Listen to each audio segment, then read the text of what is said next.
জিহাদের কথা বলতে হবে। এখন আর খানকায় বসে থাকার সময় নয়, রাজপথে নামতে হবে, ঠিক কিনা বলেন? খানকায় বহুত বসে থেকেছি, এখন আমাদেরকে ঐক্যবদ্ধভাবে রাজপথে নামতে হবে, ঠিক কিনা বলেন? আমরা সুন্নিরা কি এখন দুই না এক? এক আঙ্গ তুলে বলতো, দুই না এক? পীর মাশায়েখ কি দুই না এক? আগামীর সিদ্ধান্তে দুই হব না এক? যেদিকে যাব কয় দিকে যাব? ইনশাআল্লাহ বলেন। অনেক বরকত হবে। আমরা ওলি আল্লাহদের পদচারণায় থাকতে চাই কি চাই না? পদতলে থাকতে চাই কি চাই না? ওলি আল্লাহদেরকে অনুকরণ করতে চাই কি চাই না? ওলি আল্লাহদের প্রতি আমাদের মহব্বত আছে না নাই? ওলি আল্লাহদের সঙ্গে শত্রুতা থাকলে আমরা কি আল্লাহকে পাবো? ওলি আল্লাহদের সঙ্গে শত্রুতা করলে তাদের বিরুদ্ধে যুদ্ধের ঘোষণা করেছে কে? মান আদালি ওয়ালিয়ান ফাকাদ আযানতু বিল হারবে। যারা ওলি আল্লাহর বিরুদ্ধাচরণ করবে স্বয়ং আল্লাহ তাদের বিরুদ্ধে যুদ্ধের ঘোষণা করেছেন। কথা বলেন ঠিক কিনা বলেন? এজন্য আজকে আমরা যারা এসেছি আপনাদের সকলকে আল্লাহর ওলিদেরকে অনুকরণ করা লাগবে। আমরা নবীজিকে দেখি নাই, নবীজি এই বোয়ালখালীতে এসে ইসলামের দাওয়াত দেয় নাই। এটা বাগদাদ হয়ে ওলি আল্লাহদের কাফেলা এই বাংলাদেশে এসে মদিনার প্রেমের দাওয়াত নিয়ে এসেছেন। কথা বলেন ঠিক কিনা? সেই দাওয়াত আমরা গ্রহণ করে আমরা আজকে মুসলমান হয়েছি। সিন্নি খাইলাম কার দ্বারা? মোল্লা ছিলাম না। এই দেশে ইসলাম আনছে আল্লাহর অলিগণ। ওলি আল্লাহদেরকে যদি না চিনি তাহলে আমরা কি মঞ্জিল মকসদে পৌঁছতে পারবো? চালাও সে পথে যে পথে তোমার প্রিয়জন গিয়েছেন চলি। এই প্রিয়জন মানে হলো আল্লাহর অলিগণ। কথা বলেন ঠিক কিনা? আমার ভাইয়েরা, আমি বলেছিলাম, একজন আমাকে ওই দিন বলতেছে দেশের পরিস্থিতি ভালো না, একটু হেকমতে ওয়াজ করবে। আবার একজন আমার দায়িত্বশীল আহলে সুন্নাত ওয়াল জামাতের আমার বলতেছে যে নাম বললাম না, যে একটু হেকমতে কাজ করতে হবে। হ্যাঁ, আমি বলি হেকমতে কাজ করতে হবে। আমি বলি হুজুর হেকমতের কথা তো সারা জীবনে কইলেন, এবার একটু জিহাদের কথা কন না। এবার একটু জিহাদের কথা কন। জিহাদের কথা বলতে হবে। এখন আর খানকায় বসে থাকার সময় নয়, রাজপথে নামতে হবে, ঠিক কিনা বলেন? খানকায় বহুত বসে থেকেছি, এখন আমাদেরকে ঐক্যবদ্ধভাবে রাজপথে নামতে হবে, ঠিক কিনা বলেন?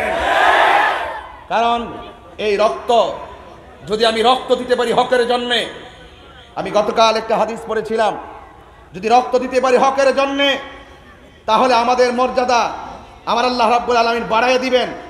আমি আপনাদের সামনে সেই জায়গাটা তেলাওয়াত করতেছি। আমার যুবক ভাইরা, হাদিস শরীফের মধ্যে আল্লাহর হাবিব সাল্লাল্লাহু আলাইহি সাল্লাম বলেছেন, আশ-শুহাদাউ আলা বারিকি নাহারিম বিবাবিল জান্নাহ ফি রাউদাতিন খাদরা। আল্লাহর হাবিব সাল্লাল্লাহু আলাইহি সাল্লাম বলেন, শহীদের রূহ জান্নাতের দরজায় উজ্জ্বল পরিচ্ছন্ন একটি নদীর কিনারায় সবুজ রঙের বাগানে থাকবে। আরো বড় করে বলেন না সুবহানাল্লাহ, বলেন না কেন?